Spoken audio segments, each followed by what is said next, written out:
All right. We're here with Jay Graham. I'm going to restart that.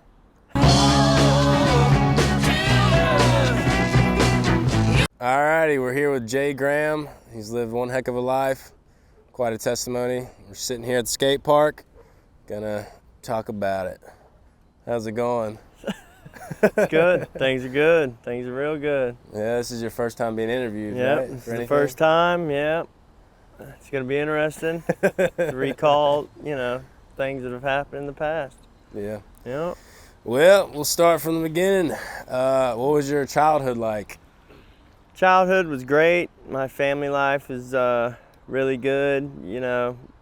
Great mom and dad, brothers and sisters. I was a middle child, so reaped all those benefits of being a middle kid. And it was good. I mean, there wasn't any kind of crazy traumatic incidents as a child or anything like that. It was smooth. A lot of playing soccer. I was homeschooled until the 9th grade, and then I went to high school. And then, but it was a good childhood. What was being like the middle child? What do you think's unique about that versus like the oldest? It's cool. I mean, I got to, be involved with my older siblings and then, be there for my younger sibling. And it was good. I enjoyed it. It was fun. So you had a good relationship with your mom and dad? Yep, very good. Very strong relationship with my dad. He coached my soccer growing up. He coached like recreational soccer and then, would help with the club teams, and I did a lot of travel soccer, and that was my life for a long time with soccer, and I really enjoyed it, staying at hotels on the weekends and just, having friends at the hotels was real cool being young at that age, and it was good. It was great. So you're saying like no traumatic events growing up, like just pretty good, pretty steady, like? No, it was great. No, nothing crazy, until I started to get into high school. And that's, when things started to take turns in directions that I wish they wouldn't have. Yeah. Before, things took a turn, did you have, like, any dreams or, like, goals as a kid, you know what I mean, like, you had for when you were going to grow up, or? I just want to be a professional soccer player. That was my only, really, dream that I had at that time. That's what I put everything into, was soccer. I remember being outside, kicking the soccer ball against the garage for hours and hours and hours, and yeah, it was what I wanted to do. Yeah. You were raised in like a Christian home, right? Like church and all real that? Christian, church on Sundays, youth group on Wednesdays during certain periods of life, and yeah, it was a very God-based family, I would say. Are you glad you were raised that way, or do you think it was like forced, or what do you? Yeah, no, it wasn't forced. It was, I think at a younger age, my mom sort of forced it a little bit more, but as I got older and stuff, she didn't force it as much, and she just recommended that you keep going to the Lord, for guidance, and don't steer away from it. I'm sure you apply some of those same things now that you have your own kid. Yeah. So what you were a believer as a kid? Like, when do you think you started believing in God? I don't know. I think you always did? Yeah, I think I just always did. I just remember being young, praying, and, I just always believed there was a God. There was some kind of, there was a higher power for sure, and that, to my belief, was God. And Jesus and the Holy Spirit was all real to me. Yeah, we'll definitely talk about that, like your relationship with God through the different chapters of your life in this interview. But, yeah, so when did things kind of take a turn? I mean, you can go into details as much as you want, but, maybe dabbling with drinking or smoking in high school, like when did that all kind of come around? Were you sheltered as a homeschooler, first off? Yeah, no, I wouldn't say sheltered. I mean, I spent a lot of time with the neighbor kids and stuff like that. I mean, it wasn't like sheltered in that aspect. It just was more so I didn't go to a lot of public school events because there was no reason for me to do so, and so that's where a lot of kids are exposed to a lot of stuff they shouldn't be, is public school events, just the school bus, those type of things. But I had neighbors that went to public school, and I was really tight with them since a young age. And so, but anyway, 9th grade I went to school. I was homeschooled up until then, and I went there to play soccer because I couldn't homeschool and play soccer on the high school soccer team. so I went to a high school, and yeah, it was a shock. You know, it was different, and I hated every second of it. Of the school part? Yeah, of the school part, and I was so used to doing what I want, homeschooling. I mean, there wasn't a whole lot of schooling going on at the house, you know. So, let's see. So you're saying like your neighbors? Yeah, they were a big influence on me. They're a little bit older than me, but they were a big influence on me. So anyway, ninth grade, went to school, started playing soccer, but then also started experimenting with alcohol and, you know, marijuana. Yeah. And I remember, you know, when I got into those things, they brought me a lot of joy and excitement. And I don't know, I liked them. I liked the way they made me feel. And you say like at that, what years were you in high school? 2000? I graduated in 2008. So about like 2005 or 2006 is like when you. Yep, probably around there. But back then, like it was super common for everybody. everybody. Yeah, it was normal. To be everybody partied, everybody smoked bud, and everybody drank. You know what I mean? Which is kind of different from what I've heard today about high school. It's like it's not as common. Right. But it was very common. I don't think there was any kids that didn't. Maybe one or two kids, and one of those kids ended up doing really good things, like, you know, went to the NFL type dreams and followed his dreams.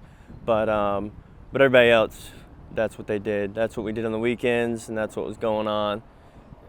But yeah, just a lot of partying, and then getting in trouble, and of course soccer took the back burner, obviously, because I started partying, and that sort of wasn't my number one thing to do anymore. Partying was. That's what I looked forward to the weekends. I looked forward to drinking. I looked forward to smoking and just laughing and having a good time. That's you know. And I was a soccer player, but yeah, at the same time I was some sort of hippie, if you know what I mean, and long hair and the board shorts to school and surfing before school and you know. So that was just what we did in that era. So you would like, it wasn't just. You weren't trying to escape anything. It was no, just like at this time it was only for fun. I wasn't trying to escape any pain or suffering or anything like that. It was strictly fun-based activities. That was it. You said you got in trouble. Were there ever times where the soccer, because you were good in high school, like you were known around the the county and everything. Like, was there ever a time where the partying and the soccer life collided and like?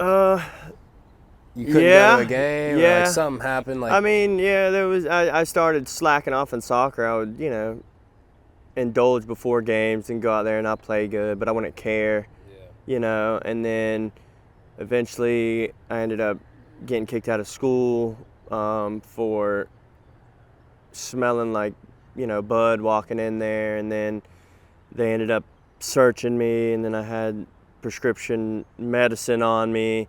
And so then I got kicked out of that high school, and so my mom, which at this time, it was all for fun. It was recreational drug use, prescriptions, whatever, painkillers. Yeah. But so then I had to go to a different school, and then so I went to a different school, and it was Christian, supposed to be a Christian-based school, but it was that was where all the bad kids were sent to. So you would have probably a quarter of the kids there were actually good Christian kids, and then the other 75% were the kids that got kicked out of public schools. So it was, it wasn't great. Yeah. So your behavior didn't change, obviously? No, I think it got worse, a lot worse. It was a lot, now at that point, now I'm using a lot of benzos, which is Xanax, stuff like that, before school. Because at this time I still hated school so much, I didn't mention, but even when in my ninth grade year at the public school, I had such a hard time being in school that I convinced my mom to pick me up at 11:30 every day. So I only went to public school to take my 4 core classes, and then for the electives, my mom convinced the school that she could do them at the house, and so I got to get picked up early. So I was only at school for a couple hours a day. Yeah, so it was pretty sweet as far as me not having to sit in school all day. But anyway, that wasn't a good choice, because what I did with my spare time was indulge in other activities I shouldn't have been indulging in. And so at that time, you were starting to like dabble with marijuana and all that stuff, but you started like selling, like hustling. There was a lot of times, because I had to make money, because I wasn't getting any money from the parents or anything like that. So, just basically I would, get some and sell some to be able to afford to be able to smoke.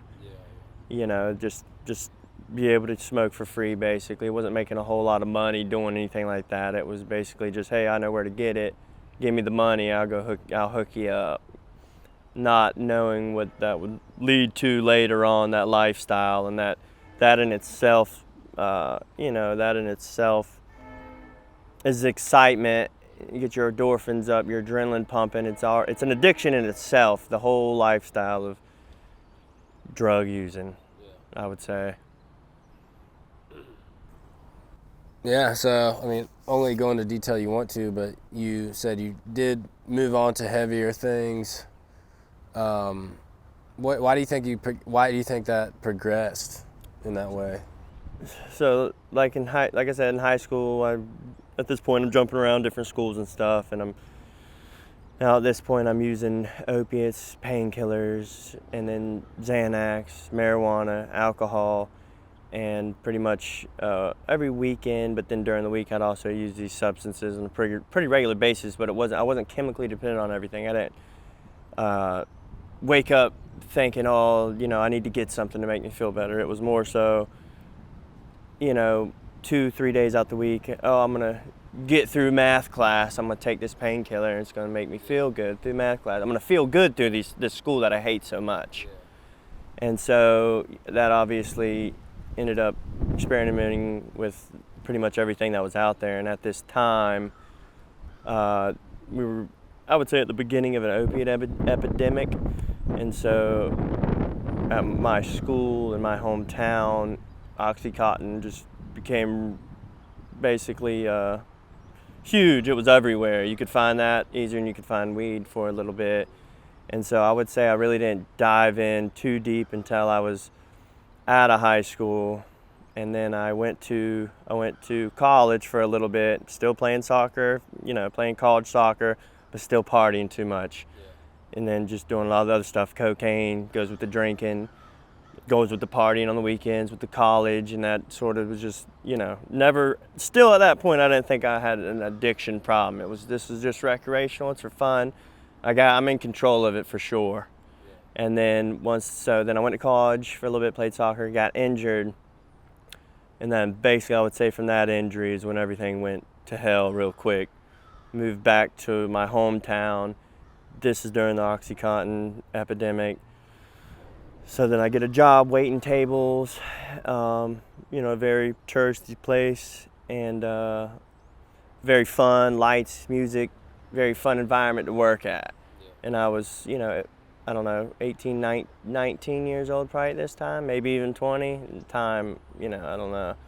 But, so yeah, let me say. So then one day, I'm running into a dude lived in our neighborhood, I guess you could say, lived right next to us. And, I was looking for anything, hey, I need, I'm about to go to work, you got anything that's gonna make the day go by smoother? Not really looking for Oxycontin specifically at this time. And he, yeah, I got something for you.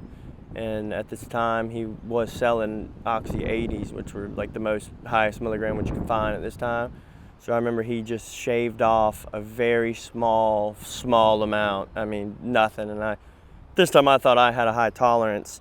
So I'm, whatever, you're not gonna give me more? No, that's all you need. So I did it, and I remember going to work, driving to work, and just feeling the best I've ever felt in my life. It was just like, I don't know, it was a feeling that I've never achieved again, I guess you could say. It was just like pure, sublime, pure euphoria, just felt great. Went to work, made twice as much money because I was much more talkative and friendly, and I was waiting tables, and it was just made me talk. It took all my anxieties, my insecurities away. It took everything, pain obviously, internal, whatever it was, it just took it away. And so that was the beginning of it. And so after doing that, that turned into, all right, I'm gonna do it 3 times this week, so I can make twice. And then in my head, it was so I can make twice as much money. It's okay if I spend a little bit of money on it because I'm going to make twice as much money at work, and it's all good. And so that turned into a couple times a week to basically every day during the week, going twice as hard on the weekends. And there wasn't a shortage of it. There was OxyContin everywhere. If that dude didn't have it, somebody else did. And at this time, I noticed a lot of my friends and people around are jumping on the same train I am. So it's like a ring of drug use of opiates. And so you could always find it within this ring of people. And so, it was bad. Everybody got pretty strung out on this stuff. And I didn't really know I was strung out until one night. I was at the house. My mom was there, and I don't think my brothers and sisters I don't know where they were. They weren't home. But at this time, my life has already turned from, working, enjoying life, to working to support my drug habit, to enjoy life. That was the only way I could enjoy life, is if I was high. So that one night I'm at the house and I'm laying down trying to go to sleep, and I didn't do anything that day. And I just felt this most uncomfortable feeling I've ever felt in my life, and it just felt like my bones were turning. It felt like spiders were crawling up and down my arms and legs, and just sweating, nauseous. It was really rough. And so still didn't even know what it was really until I laid in bed for an hour or two, just flipping around, just thinking I'm getting the flu, but no way this is the flu. It's got to be something crazy. Maybe I got cancer. I don't know. So then I went upstairs and talked to my mom, and basically broke down to her, because when you're coming off of this stuff or going through physical withdrawal, your emotions get all crazy, and so you're super emotional. So, some reason I'm talking to my mom, basically tell her, I don't know what's going on with me, but I've been doing OxyContin every day for the last 60 days or so. And she basically says, oh, well, you're going through opiate withdrawal. You know what I mean? And I don't remember her talking to me about going to rehab or anything at this time. It was just, I pretty much laid beside her in agony, and she just said, you'll be all right, you'll get through it. And that's that. How did she know, so confidently, you think? I had an older sister that struggled with opiate addiction, not so much OxyContin, but her thing was heroin from a young age. She got involved with hardcore drugs, and so I seen it firsthand, what it can do to people. I seen my parents cry over her many nights. We'd go searching for her. Remember childhood, literally all piling up in the van to go search for Autumn, because we, had heard she was in this area at this time, so we're gonna go find her. And at the time, though, I was young. I really didn't understand it too much, I really didn't understand what was going on. Did you think about that older sister whenever you realized what you were in? No, not really, because at that point, I did. Well, I would say I did, but not that much. You know what I mean? I was so wrapped up in my head. All I thought about was, where am I going to get the next, Oxy from, and how am I going to afford it, and that's what your day consists of, and it's just hell. And then I say that it was hell, but there was maybe a year, 2 years where I knew I was physically dependent, but I still I just loved how it made me feel. And so I looked forward to it every day, and the excitement I got from doing it was just crazy. I mean, the feeling it gave you was crazy. It was just complete euphoria. And so I tried, and at this age, I think I'm a skater, surfer, punk, so I'm just, in my mind, I'm just gonna live like this. This is what I'm gonna do. This is how I am. I'm just gonna remain high 24/7. And that's what I did for a long time. And then it basically, it got to the point, and I knew I needed help here and there. I knew I eventually would need to go to rehab. I just couldn't go through the withdrawals on my own. Wasn't able to do that ever. And so, after talking to my mom and dad and getting help, I would go. This is at the beginning of my addiction still. I would go to a rehab, and I'd do 30 days. And then even then, I would really think I'd be done with it. Like I would, in my mind, I'm never touching that stuff again. That was awful. Can't believe I went down this road. These are the roads that you hear about not to go down, and I'm going down it. and it's not good.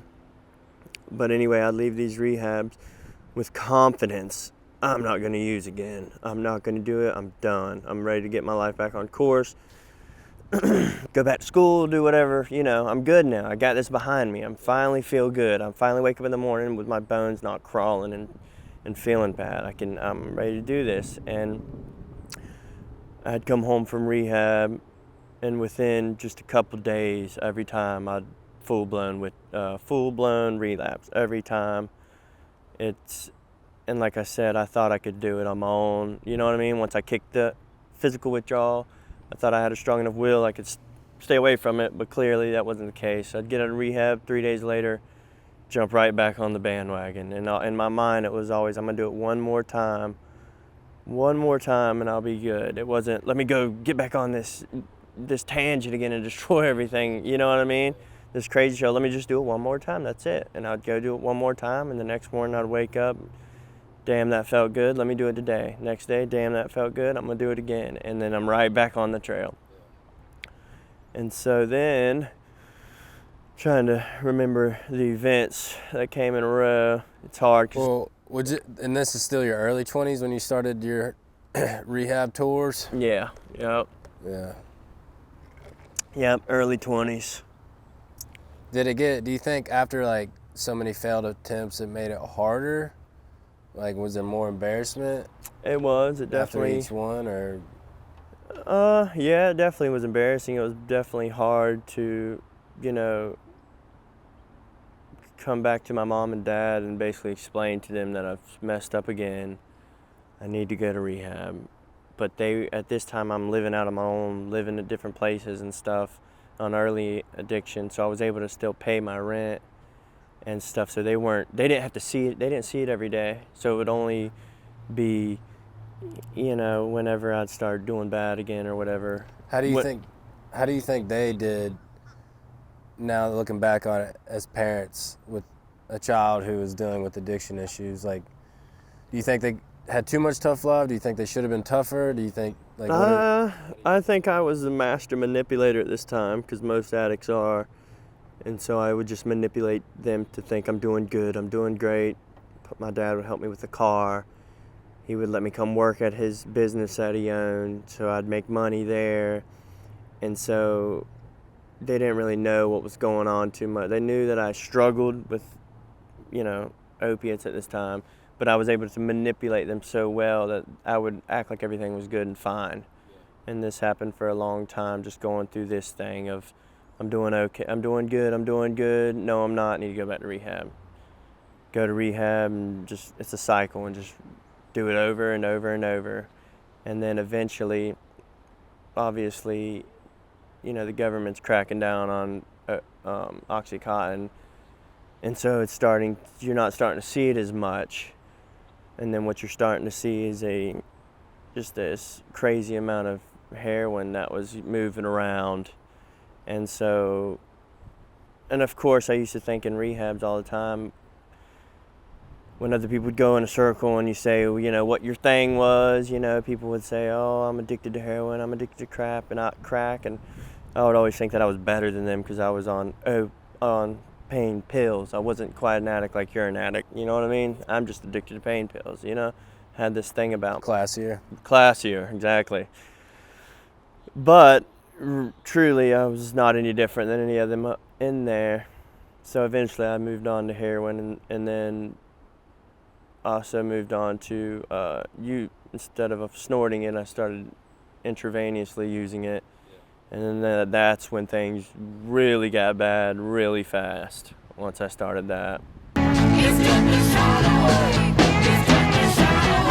All right, we had to take an intermission. Got a little chilly, so we put some more clothes on. But yeah, so where do we leave off? So I was just saying, so things went from bad to really bad when I started using heroin intravenously. Obviously, it just required every minute of my time to feed my addiction, and just at this point, and able to not be sick, because once you're at that threshold of addiction, you're no longer getting high. I would say it's all about not being sick. That's your fear, is being sick, because you just hate it, you despise it, and obviously the more you use, the worse sick you become. So I'm out there and I start intravenously using it because it's a lot stronger, it lasts a lot longer, it's just a whole different ball game. And so of course I was with somebody at the time, and they basically taught me into it. Hey man, you've got to try it this way, because if you do it like this, you'll never do it any other way. This is like being God. This is how it's gonna make you feel like you're God. And so I ended up trying it, and after I tried it, I never again did it any other way.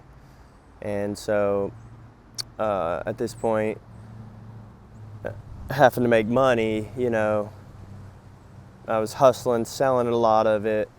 I knew a couple boys that were like in the Mexican cartel, running from the area I was born and raised in, and so they had a constant supply, and they would ask me to go to New Jersey with them, basically be a tester for them. And so we'd just make a 3-day trip basically there. I would test the stuff, basically tell them it's good, and then they would just get ridiculous amounts and then turn around and come back. And so having those two connects, and they were brothers, having those two connects was just bad, because now I have this constant connect of probably closest thing to pure as I've ever seen or came close to or anything. And so that really was bad. And so things got crazy. I mean, it got to the point I'm stealing from my own family, stealing guns, pawning guns, TVs from my own friends, laptops from my own friends, whatever I had to do to be able to afford that next fix, I was gonna do it. And basically that stuff takes your soul, I would say. You just don't have a conscience anymore. It's gone. There's no right or wrong. You're just living to not be sick. You're living for this horrible addiction. And during this time, it too. I mean, you're really bad off when you get track marks up and down your arms and legs, and you just driving around jamming Nirvana, and you're just in a real dark place, depressed. I mean, you get suicidal at times for sure. There's many times, I just, during this whole period too, I would pray at night and ask God to take this from me. Just take this thing from me. Whatever this is, why I keep using, please take it from me, or take me out, because I didn't want to do it anymore. You know what I mean? It was like, I remember coming out of rehab thinking, if I mess up, just let it be the last time I ever mess up. Let this be it. I don't want to let my family down, don't want to let me down. I'm just sick of it. And but luckily he didn't. He had other plans, but so you still, you never lost faith in God, even in the midst of your addiction? What were your thoughts on God through all that? I knew he was there. I knew that he was there. I prayed a lot to him. Even though I was strung out, really bad off, I would still pray. Even though I knew I was doing wrong, but I was sick, very sick. There would be times that I'd be crying out to him, driving in the car, begging basically him to take this thing from me on the way to get drugs. And then as soon as I get it, I would do them and then be laughing about the whole thing. It was a very sick addiction that, I had. And, but yeah, I knew he was there always. And did you have friends that you grew up with that were in the same exact boat as you, or? Yeah, I had a couple running buddies I grew up with where we, like I said before, it's like a ring of people. And so at this time I had known, these Puerto Rican cats that were in the Mexican cartel or whatever. So I was basically their source to that. And so all day, my day consisted of getting them, I would get a lump sum and then I would disperse it throughout, and that would be able to me afford another lump sum and then disperse it out. And these guys I was pretty tight with at a time, they just fronted me basically because they knew I'd get the money somehow, some way. I'd pay them back, no matter how much it was, you know. And that's a bad place to be. How did you link with them in the first place before you became the I think tester? it was my older sister who had struggles with addiction. Somebody she dealt with was a family member of theirs, something crazy along that line. My older sister didn't deal with them directly, but she dealt with their uncle. And so I don't really remember the details, but somehow I got linked up with these two Puerto Rican dudes that were really deep in it. Yeah. And yeah, it was a crazy experience. But I'm trying to think where to go from here. So just, you know. So I guess what was your rock bottom, or how many rock bottoms did you have? I hit rock bottom a bunch of times. I mean, I've been to rehab. I lost count. I don't know, like 25 or 28. I think I lost count. And all these times having to detox before going there. So it became to a point where all I would do was get strung out just long enough. I'd get strung out and I would detox. And as soon as I started feeling better, get strung out, I'd detox. I'd get strung out, so it was just constant flow of being violently sick for probably months and months and months. And it was not good. It was a bad place to be. I didn't see a way out of it. I thought, and even from a younger age, when I was in my 20s, when I was using just OxyContin for fun at this time, not really physically dependent, I just thought in my head for some reason, like, I'm doing this stuff at such a young age, I'm going to end up dead or in prison. That's what's gonna happen. I didn't doubt it. I didn't even, like, at that point I was like, I'm not even gonna fight it. Whatever's gonna happen is gonna happen. But this is the life I'm gonna lead. Because the very high highs and very low lows, but that's what that was before it even got real bad. I had that in my thoughts. It's so wild to think about that, because you hear people from like really bad environments or upbringings that have that same mind frame, like, I'm either gonna end up dead or in jail. Whereas you are saying you were raised in a great environment, great parents, believed in God, and you still came to that place. Yeah, right.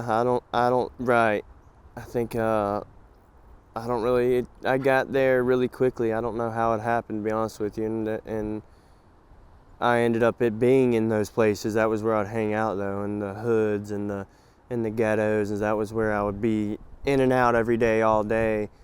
Being at these rough places where, like you said, most people that do come out of there are in this lifestyle. Well, I've left a nice lifestyle in a nice neighborhood and made that my lifestyle. And I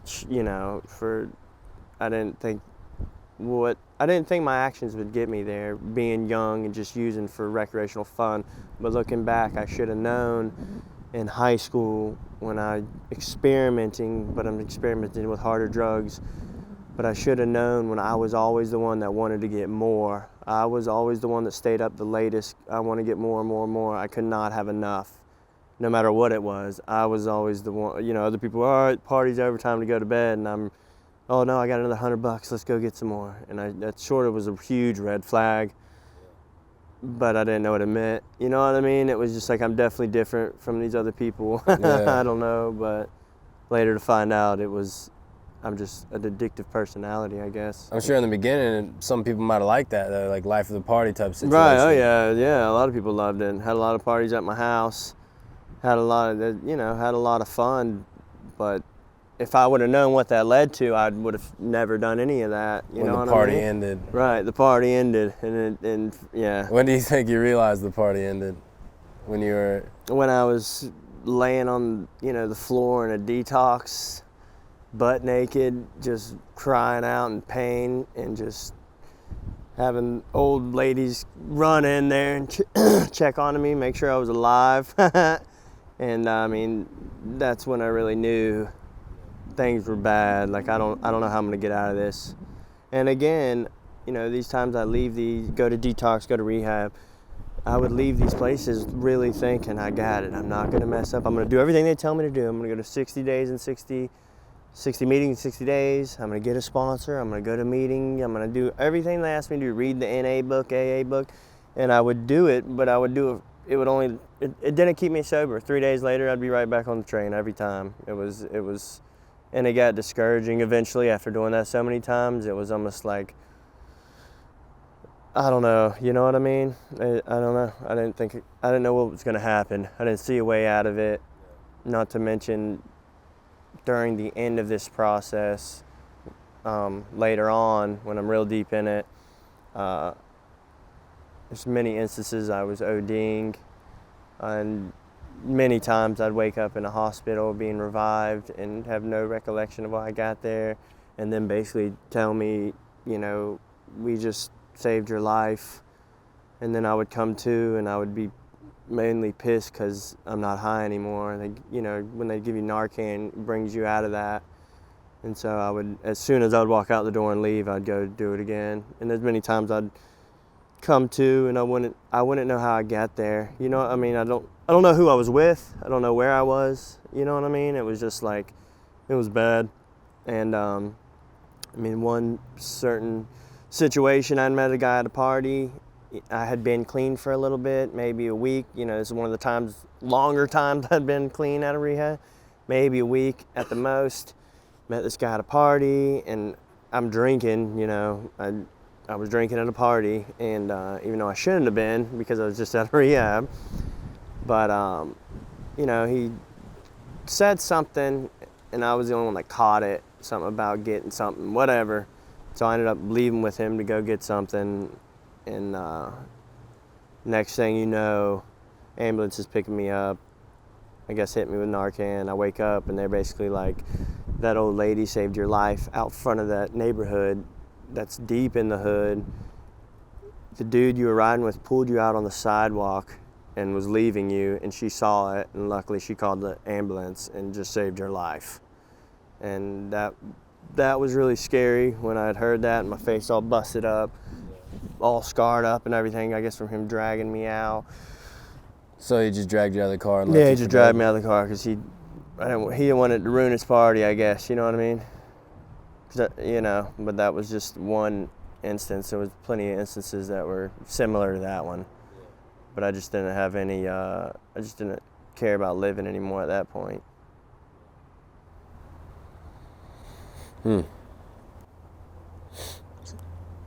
So, did you ever feel like you had any moments of obviously we're thinking a lot about what you have to do every day to survive or to not be sick. Did you ever have any moments of clarity, what am I doing with my life? Or were you just so I would have those. lasered in? I would have those, and they would just make me real upset. I would just get emotional, and just because I would know that I'm ruining my life. My life is awful, and I'm at all to blame for it. It's entirely me, and I just couldn't see a way out of it for a long time. And then eventually I had met my now wife, and we had met. She knew what was going on and everything, and really tried to get me to stop. Was really helpful, and just, look, you're gonna stay here. You're not going anywhere for the next 2 weeks. You're gonna detox, and then, you know what I mean? You're just going, I'm gonna lock you down, basically. And she did this, and I got clean this way, but still that desire was still there, that urge was still there. So every chance I got, I would still run off and get high when she was at work or whatever. I would still go get high, but I was unable to use every single day. But I knew this was my way out. It's a weird sense of it, this, you know what I mean? It was just this can help me, because this is the furthest I've been able to get. You know what I mean? Just doing it once in a while, because I'm in a situation where I'm pretty much on lockdown. I don't have a car at this time. I don't have anything. And then eventually she had enough hope in me, and you know, she shouldn't have. There was many times when I did the wrong thing, you know, and blew it, but for some reason she kept believing in me that I could pull through in this thing. And then, let's see here, and then basically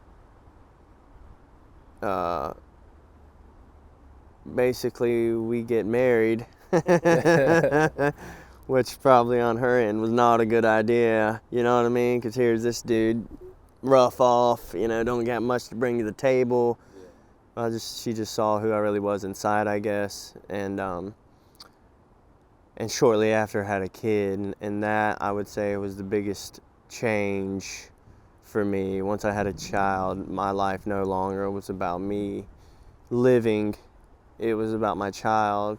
And even at first, it wasn't just a magic day where, okay, now I'm cured of this addiction. Of course not. It's not how it worked, but it was a big inspiration for me to stay clean, you know?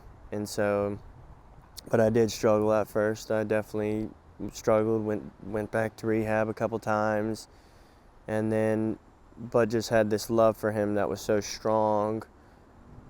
I don't know, eventually, after getting out of rehab, being away from him for so long, it just started something in me that I didn't know I had. It was just like, all right, I'm finally done with this stuff. Like, it's over. It's got to be over, because I'm not going to let my child be raised and not be able to be there, basically.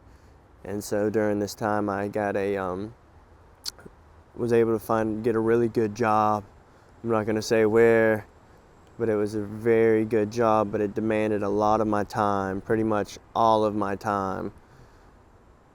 And at the time, you know, I didn't know if I could do it, just because I'm not in good shape physically. I'm not mentally in a good place, you know what I mean? I'm just making it by the seat of my pants. But I come to find out that that was probably the best thing for me, because I would work from 8 in the morning to 9 at night. And so it was almost, I didn't have any time to mess up. And then I'd spend the rest of the time with my son. And so that was really good for me. So that and my wife really is a lot to contribute to me being sober. And it's been a couple years now. And yeah, it just, I don't know. I didn't do it. I did not do it the way that most people do it. NA and AA, and I tried, and I'm not saying those programs are bad. There's a lot of people that keep sober. They're great programs, but in my case, I think every single person is its own case. And what may work for some people isn't going to work for other people, and you just got to find out what it's going to take, you know what I mean? Every person in particular, what's it going to take to be able to beat this thing? And I still haven't beat it. I'm not over it. But I'm a lot better place, you know, I haven't used in a couple years now. I'm in a very good place compared to where I've been. Yeah. You know? In, like, through rehabs and, like, programs and whatever else, was there any, like, wise sayings or anybody, like, speak anything into your life that you've always held on to, or maybe turned on a light bulb in your head? Or do you think you were just... I mean, yeah, you learn a lot of things from rehabs. Mostly the older senior guys walking around, and they're telling you, you know, you do not want to be me when you're older. You know what I mean? Like, get it right, dude. Do not do this for your life. But they knew, you know, it's just so common nowadays. I don't know one person through my whole addiction that got it right the first time, or the second time, or the third time. I mean, it's a struggle. It's a struggle. But yeah, through the years, there was many things I had heard, and it's good stuff, you know what I mean? And like I said, the NA book has a lot of good knowledge in there to help you stay clean and sober. But for me, it was the love of my wife, the love of my child, and most of all, God. God was there. Like, when I started to come out of this darkness, it was like He had the plan for me all along. He kept me alive for some reason. There was many times I probably shouldn't have made it out, you know, came back, but I did. And I know that God was definitely there the whole time and sort of helped me get out of this, did get me out of what I was living, you know what I mean?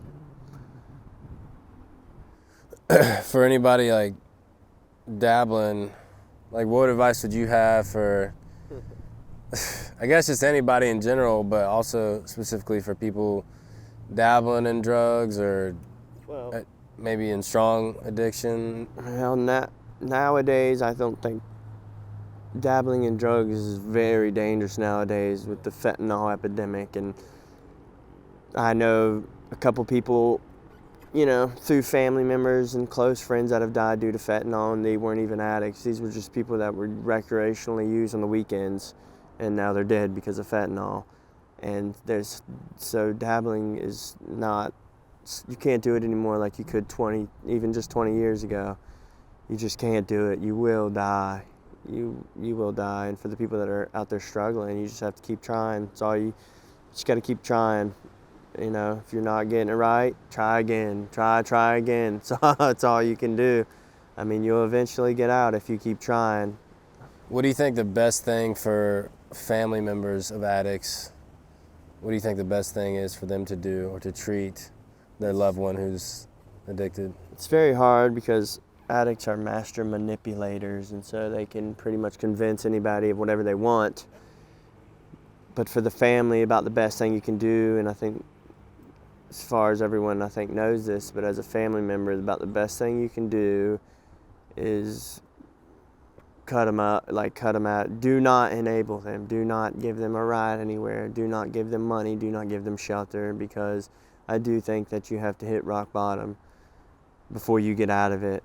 I think the first couple stints of rehab, I was not even close to being at rock bottom. I was trying to please my family, but I was not done getting high. And,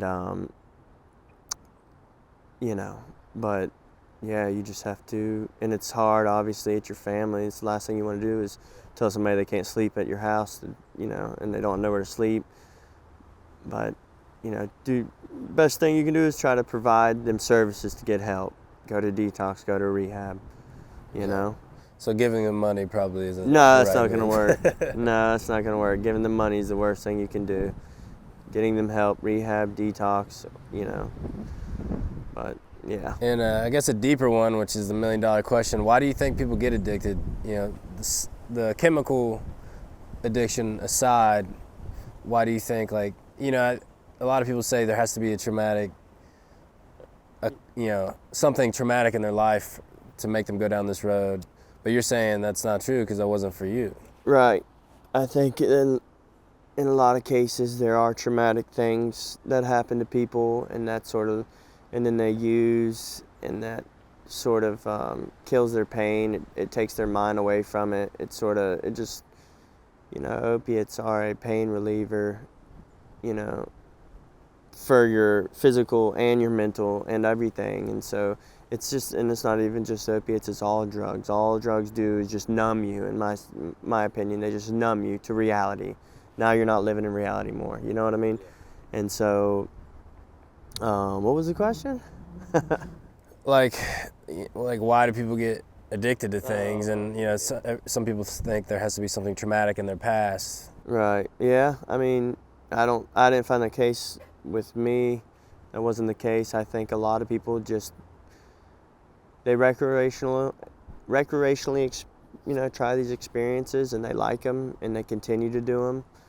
Or maybe they're being high, they're being numb is a better experience than their life they're having at home, and that escape that they're trying to get to, just leads them down the path of addiction. So at the beginning, it's very hard to see it. Nobody thinks they're going to end up, with a needle in their arm. Nobody thinks that the first time they use anything. But that's ultimately where it goes over time. But that's the $1 million question, though. Why do addicts become addicts? You know what I mean? Nobody knows. It's sort of crazy, and it doesn't stereotype. It can be. I met very successful business owners that became addicts and lost everything they've had. You know what I mean? Down to, your homeless people that are struggling with mental illness. It's everyone can become an addict. How do you think like your past with your past struggles, how do you think it affects you in your life today? Do you think differently, or do you have like a big emphasis on how you're going to raise your kid? Absolutely. I definitely think I'm just like an entirely different person than I used to think. It's pretty wild. From now, I consider myself, I guess, being on the outside of that right now. But like looking in, looking at my past behaviors, I don't even understand it. It was like, I don't understand why I was doing that. Why did I keep going back to that? I don't know what it was. Yeah, it's mind-blowing, really, while the one thing that's killing you, you keep running to it as soon as you have any opportunity. Sorry. Mama.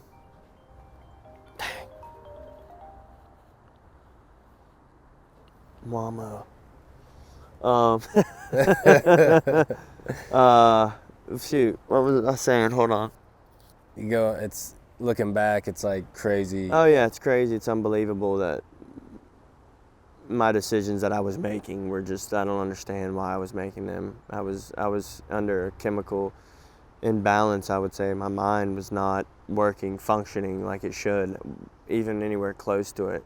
And it took me being off those substances for a while to see that, to really come out of it. And that's a very emotional time for people when they come out of it. And most people go right back into it because it scares the hell out of them. Feeling stuff, feeling things, emotions, all that, because you're numb to the world, you're numb to all that. You don't really have a conscience until you get out of it for a while. But I pray to God that I'll never go back anywhere down that road, and I don't think I will. Of course, you can't say that for certain. Nobody can say that. And but I would never substitute the life I have now to go back into that world, which is absolute hell and turmoil and just awful. Nobody wants to go through that. I would not want my worst enemy to go through that lifestyle. And so I don't ever consider, tampering with anything anymore. It's just not worth it. It's just not worth it. And I would say that to everybody. It's just not worth it to experiment with anything out there nowadays. You will end up somewhere you don't want to be. Yeah. Well, thank God you're not there anymore. Yeah, for sure. Yeah, it was a rough road, but it got me to where I'm, at now. So I don't know if I had to go through that to get where I'm in. I don't know. Maybe you would have chose a different path. Right. Some people say that, oh, you got to go through this to get to that, and I don't know if that's necessarily true. I just think some people, I don't know. So I don't know why we go down why we choose the rough path, knowing that's going to be a rough path, but we still do those things leading up to it and expect a different result, basically. Doing the same thing, expect a different result. Yep. So what are you most thankful now for? My wife and my son, most of all. If it wasn't for my wife and son, I don't know if I would been able to do it on my own. I would like to hope that I could, think that I, could, but I don't really know. Because my past record wasn't looking good for coming out of that. I thank them, God as well, most of all. He played a big part in my life, and just my family and friends, people that never gave up on me, which is very few people never gave up on me. Yeah, I mean, everyone I'm around that surrounds themselves with me today, I thank them for just still talking to me, I guess. Because, I screwed over my family members, my parents, and now my dad's gone. He passed, and it's sometimes thinking about that's hard for me because I, stole from him, and I was never able to give him back what I had stole from him, and that sometimes I think about that, and it sucks. but I really, you know, am glad he got to see this side of me, this person, before he was able to go. Because I don't know if I would, you know, it could have been rough. Oh yeah, yeah. He saw you end well, so that's the best gift you could give him for sure. Yeah, for sure. Well, thanks for sitting down with me. Yeah, no problem. Good conversation. Hopefully someone out there can be inspired and learn something from your experience. Is there anything else you'd like to add? Just for all the addicts out there, just keep on pushing, man. You got to keep on trying. You'll get it. You just got to keep on. You can't give up. Don't give up. Just got to keep on keeping on, basically. Do not give up. And for everybody that's never used drugs, stay away from them because they will ruin your life. For sure. Alrighty, amen to that. Appreciate you. Oh yeah, thanks for having me. Anytime.